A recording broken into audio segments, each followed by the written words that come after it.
Good afternoon, and thanks for joining us on CanaPino. This is your Canadian-Filipino cross-culture relation connection point. Wow, that came out better than I thought. Wow. Hello po, magandang hapon po sa inyong lahat. Ako po si Rowena. Good afternoon, mabuhay po. Maraming salamat sa lahat. Oh, wow. That's my big line. I've used that a number of times to great success. Good for you. He can speak Tagalog too. Konti lang. Anyways, we are, of course, I'm Peter. This is my wife, Rowena, and we are a Canadian-Filipino couple. We've gotten married, and this is sort of the story of how we came together and ended up getting married, and just talking about what it's like having a cross-cultural relationship. So in our first episode, we talked about where we started, how we met. Second episode, we talked about dating across cultures. And in this episode, we'll be talking more about intercultural differences. So things that either of us might have misunderstood about the other culture or what have you. We'll just kind of get into it and see where this goes because it's always an adventure. In the early days, I guess, of our relationship, what did you see? Like, I have my own list of things, or a list. It's not really a list. It's only a couple of things of what our challenges were when we started dating. What do you see as being our challenges when we first started dating? Of course, I'm very busy. Yeah. You know, Yes, Filipino it love. was hard to get her to stop working. Yeah, so I've been working for 7 days a week. If there's 8 days, I can work 8 days. Oh, yeah, she would have, for sure. But, you know, I met my love of my life. So it eventually it became 6 days and then 5 days. Well, actually, the way it started out was I think I convinced you to finally take a half day on Sundays. Oh, yes. That was... You went down to a half day on Sundays, so you were finished at like noon or 1 o'clock, something like that, and then we could spend the rest of the day together. And that was really the only time that we had to spend together. And then finally you took the whole day Sunday off, and that was like a big treat, you know, because we could spend more time. And then I think you ended up, you kind of went whole hog and you took the whole day off Saturday too. I don't think you went down to just a half day. Yes. So then we had the whole weekend. That's right. It That was became exciting. when I think it's after a year when I got 2 days off, Saturday, Sunday. I think so. But it's a long process, and then eventually it became 2 days off. So Yeah. It was so hard convincing her. Oh my God. Yeah. I kept saying, how come you can't take a bit more time off? Like, I never get to see you. We don't get to hang out and, Yeah. do all these different things. I'm very independent and very career oriented. So I just came here to work, not anything else. Eventually I got involved to love affair. That's right. So that's why. So, and then I adapt that one, and then I adjusted. So, and thankfully, and I realized it's really good to have a day off with your husband or your loved ones. So, it connects you more. And, Yeah, yes. for sure. Yeah, especially if you have a good chemistry. So you're looking forward to have a day off to, to Decompress. yes, and to reconnect. Yeah. And reconnect, yes. Decompress, reconnect. Yes, all the connections. Yeah. So how about you? What's your really a big challenges when early dating? To me, Well, part of it was the time aspect, and the other was money. Because I owned my own business, so I didn't have a lot of money to spend. I would have loved to have been able to take you on, more extravagant dates or, weekends away or something like that. But, I just didn't have the funds. Being self-employed is, it's nice, but it's hard.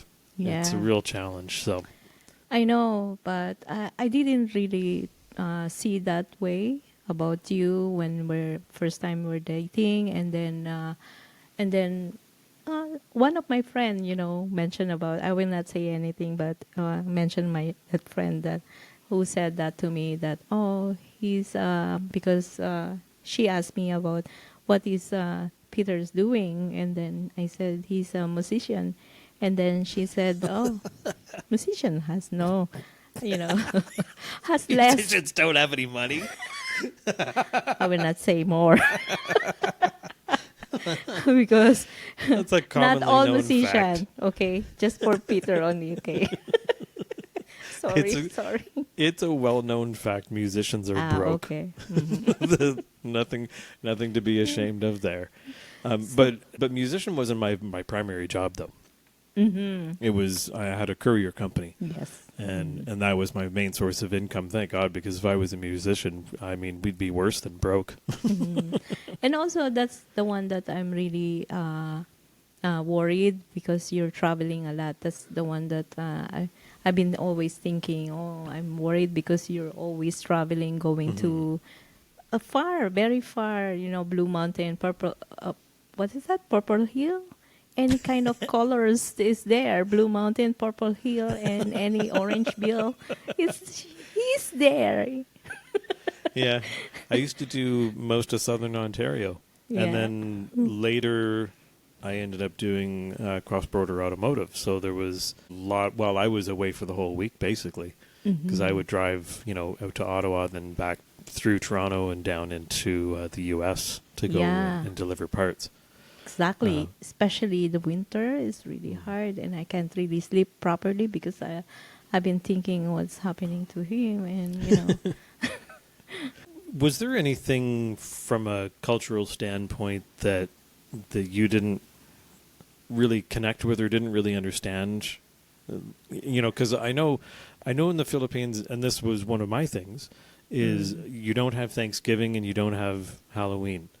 yeah. So it's for me it was just different, because I had never really thought about other countries not having certain holidays or things. Well, when I was young and I didn't really realize about Halloween. Maybe some Filipino has Halloween, but it's not really a big event to us before. But now it's really they're celebrating Halloween now.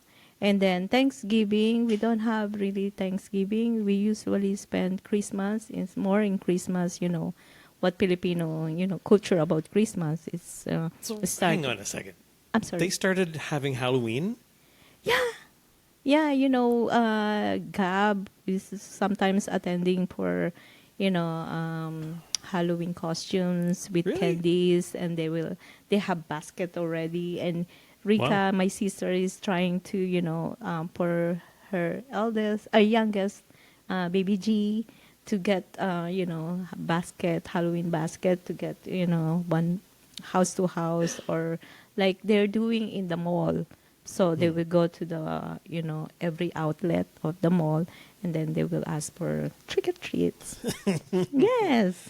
How does that work, though, when it comes to navigating that around Christmas? Because you guys in the Philippines, you start prepping for Christmas at the end of August. And Well, the it's trees overlapping. Are up. So everybody just takes, a week during October to just disregard the Christmas trees and put a mask on and Yeah. go and collect candy. That's right. They don't mind. As long as it will start September, month of September, the Christmas is really starting. So the That's so ambience and the Christmas songs, everything is on September started. So Okay. that's they said. So it become Christmas on December. So yeah. I'm surprised. How come you didn't tell me about this before? Oh, you don't know? Okay, No, I'm telling I you didn't. now. Well, there we go. There's a cultural misunderstanding right there. Yeah. Before we don't have really Halloween. I don't know, maybe rich people in the Philippines, but when I was young, I don't really remember that we're having event for Halloween. So just only Christmas and New then, Year. yeah, and then of course, because you don't celebrate Thanksgiving. When did you first start celebrating Thanksgiving here? When? Yeah. Oh, when I came here. No, first year because every year every Canadian people are celebrating. So you don't miss that. So every year you're celebrating who mat, whoever you're with like Oh, I my see. coworkers, my friends, and everybody. So it's a Oh, okay. part of the Canadian culture is Thanksgiving. So we enjoy Yeah. Thanksgiving too. I Yeah. wasn't really sure because I always kind of figured, well, okay, so the families that you work with would celebrate Thanksgiving, and maybe you would kind of get invited into that a Yes. little bit. But, I figured, well, maybe if you're not working with a family, for Thanksgiving, that maybe you wouldn't have really celebrated. I didn't really think that Filipinos as a group would adopt that into their Yes. own. Well, that's cool. Well, yeah, we're really easy to adapt. Every no matter Very where you adaptable. are. Very adaptable. Yeah, You're like Filipinos Play-Doh. are everywhere, so we're very adaptable. And also, when we get together for Thanksgiving, for me, a main event because you and I will go to your family means we're family. So I just go, and usually every year, Peter's family is celebrating Thanksgiving, and Mom was really is the host and a big event for her. She will bake everything, you name it, like Yeah. chocolate pie, all different kind of pies, sugar pie, chocolate pie, pineapple, apple, or whatever, strawberry. Pineapple apple. Yeah. I think there's a And song that has that pineapple apple pineapple something. so so Peter and I will go to his family and to Mom, especially to Mom, and we'll stay overnight there for the weekend. There's a one event, that's Thanksgiving that I was helping Mom to set the table. Usually, I'm the one in charge of setting the table.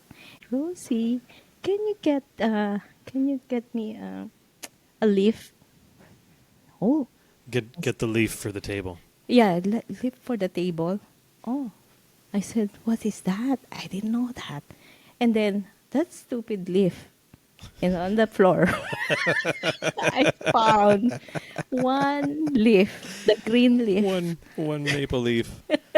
I said to Mom, I picked it up and then I said, Mom, is this the one?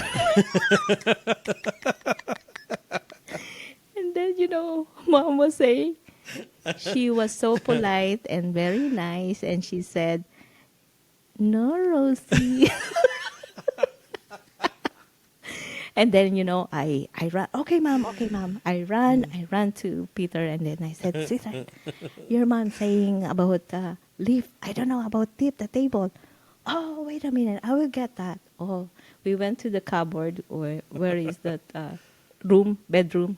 And he opened that. Oh, it's a big leaf. Oh, my God. That's a leaf of the table. That is you extend to the table. It's the The extension. table extension. Yeah. Oh, my goodness. So, I thought that was the best though. Just oh, like my God. and that's really just a language barrier thing.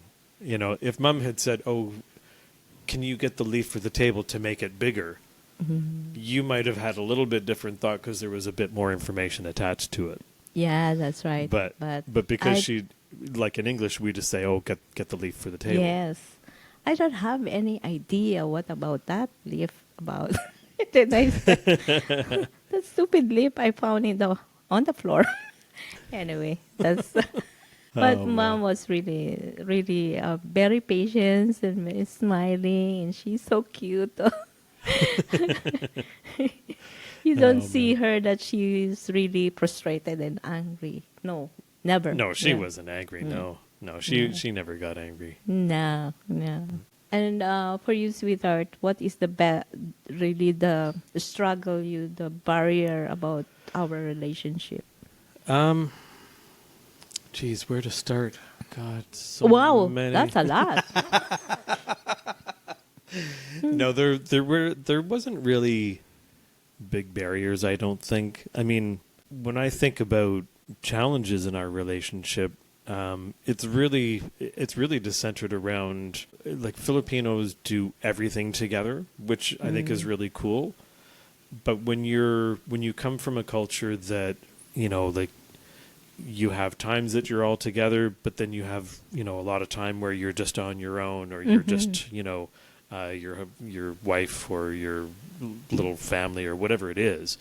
I think sometimes that can be a bit of a challenge, just because, it's a bit of an adaptation to try and make room for everybody else to be there as well. But it's still a lot of fun, and I've always enjoyed it. But I think there are some times where I kind of go, oh, like, it'd really be nice to just have just us for this or something like that. But I never like saying no, because I do love, all of your friends that are now my friends as well, and how we've, all come together. And I mean, we're all such a close knit group, of friends. And I feel like I'm, 85% Filipino just because they accepted you right and then. Yeah. I mean, they've all welcomed me in, with open arms, which is such a sweet thing. I can honestly say, like, I don't have big challenges. They're all just little things, like that.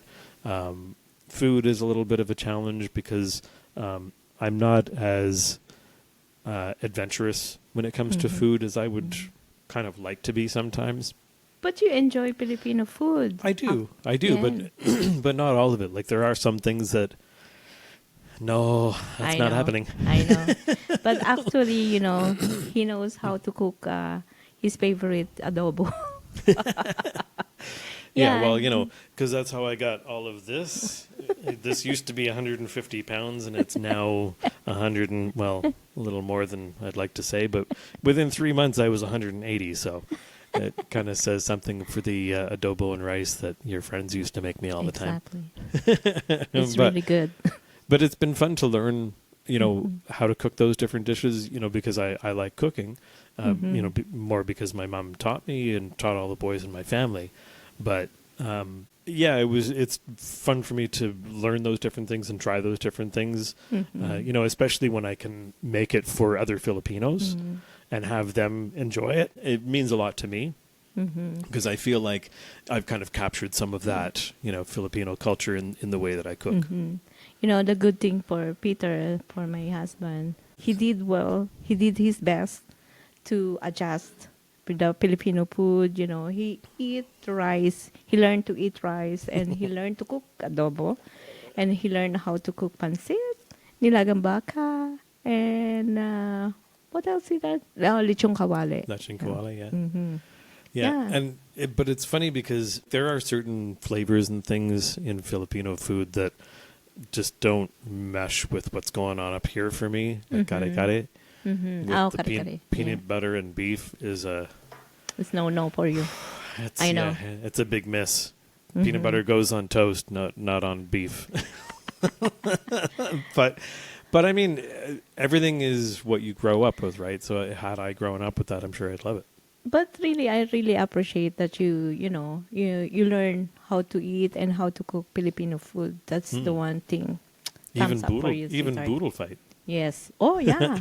Yeah. He experienced the Buddha fight. So, eating with bare hands. So, yeah. So, it was really fun. Boodle fight, they put out banana leaves on the table, and they put all the food in the middle, and then everybody kind of eats from the middle of the table. But yeah, it's all bare hands, which is fine when you're just your family or your small group of friends who you know. But if you go out to a restaurant, they do that in restaurants, but they do them with gloves now, which is, I mean, it's good because from a sanitary perspective, it's good. But I know it was a little weird when we first tried it. I was like, I don't know. It's a little weird. But I had fun. It was good. It was a good experience. Yeah, you see, that's a good thing to Peter. He tried, and he never really put it down, and then just try, and then if you will try again, no thanks. Yeah. Peter and I learn eating sometimes different food. I'm having Filipino food, and he's having, he's a Irish background, so he likes potato and meat and potato, meat or potato and meat. Just the two, potato, meat, potato, like that. Usually all together. So we are mostly we're eating different food, but we're eating together. So that's the good thing. We have a good conversation. We're enjoying our food, our own, but no stress. There's no stress about it. Yeah. No. And you've learned to cook some Canadian or North American dishes as well. And That's one right. thing I'm really glad that you learned how to make was meatloaf. Because when I had your meatloaf, first of all, it's really, really good. Yeah. Second of all, it's not the Filipino meatloaf. Oh, yes. I learned how to cook, Canadian food because, he's learning about Filipino food. Why do I have to learn also Canadian food? So I learned about the meatloaf. Yeah. Canadian version. Yeah. Because, Filipino version is different way of meatloaf. The way they cook, you put a hot dog and egg in the middle and you wrap with the meat. So when you slice, you can see in the middle the hot dog and egg. And raisins. They have raisins in there too, Oh, don't yes, they? yes, you're right. Yeah, with raisins. So it's different. That's the part that weirds Yeah. me out. The beef and the hot dog, okay. Add the egg, okay. Mhm. Yeah, The raisins, no. Yeah. I don't even have raisins in my butter tarts. Yeah, those are really, a challenge for us. But, it's very minor. You don't have to eat if you don't like one. And Yeah, if you yeah. like, you eat, and then you will eat something. Yeah, So, exactly. Yeah, we compromise everything. So For sure. Yeah, so there's no stress. We enjoyed. No. And I know, like, some people will put a lot of weight on, having all the same things or liking all the same things, or do you know what I mean? It's like there's always been a big thing in relationship culture, at least in North America, where the more you share, in common that, you like this, I like this, we like the same foods, we like to do the same activities, that it makes you super compatible. And in some ways, yeah, I guess it does. But I think also, too, it can make things too predictable or too easy. You need a little bit of difference in your relationship, that you can both draw some experience from. Because if you're always just having the same things and not really growing as a person, by trying different things, I think that can have a negative impact on the relationship. That's just my our thoughts. spice of life, Yeah. Explore and explore, try different things. It makes more, spicy and challenging and exciting and loving. I know the biggest challenge or difference that we have is in language, like some of the language barrier. For me, that's the biggest language. That's the biggest barrier because sometimes I get mad, but I can't really express myself. I can't really find my words to speak English. I have to think what I'm gonna get mad. Yeah.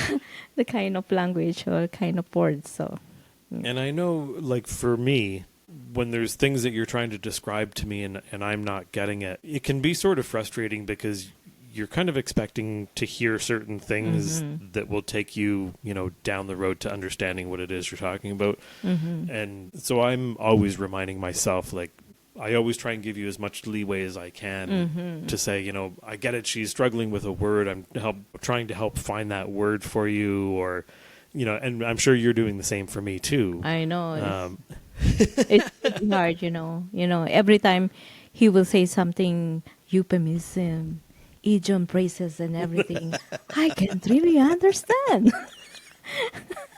And what now? I have to process the long process to realize about it. She thought about it so much she put it in her wedding vows. But we'll talk about that when we get to our wedding. But yeah, I mean, we've got so many different stories about, our language differences or our language barriers, the things that, always come up, and they're always so funny. And this is one of the things that I always love about Rowena and the way that she is she's got such a fantastic sense of humor about all of that she can see the humor in the mistakes that she's made. Like just a couple of quick examples, because I always love these ones. When we were driving and I pulled out to pass someone, and we were driving Rosie's little Toyota, and I stepped on the gas, and that poor little thing was trying to keep up, and we had a couple of friends in the back seat, and she looked at me and she said, "Sweetheart, this is not safari."